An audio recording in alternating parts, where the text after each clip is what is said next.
এখানে কিন্তু রান্না-বান্না করার জন্য সবকিছু রেডি করা হইতেছে। এদিকে দেখেন আমি কিন্তু ১ম এ কলই শাকগুলো কেটে নেব।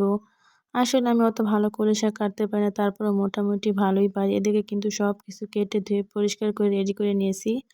১ম এ কিন্তু আমি রান্না করব শুটকি মাছ বেগুন দিয়ে। এদিকে দেখেন শুটকি মাছটা রান্না করেছি, মিষ্টি কুমড়ো ভাজি করেছি। আর অন্যদিকে দেখেন শিং মাছ কেটে ধুয়ে ভালো করে পরিষ্কার করে নিয়েছি। শিং মাছগুলো কিন্তু আজকে আলু দিয়ে টমেটো দিয়ে রান্না করব। এদিকে দেখেন শিং মাছগুলো কিন্তু রান্না হয়ে গেছে আর অন্যদিকে কিন্তু হাঁসও আনা হয়েছে। এই তো দেখেন এদিকে কিন্তু হাঁসটা কাটা হইতেছে আর এদিকে দেখেন কটুক একটা হাঁস এটা নিয়েছি ৳৮০০।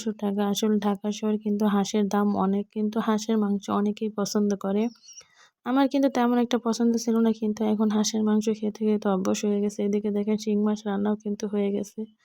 আর এদিকে হাঁসের মাংসটা রান্না করার জন্য এখানে কিন্তু আমি সব ধরনের মসলা ভালো করে কষিয়ে তারপর হাঁসের মাংসটা দিয়ে দেব। তারপর হাঁসের মাংসটা কষিয়ে ভালো করে রান্না করে নেব।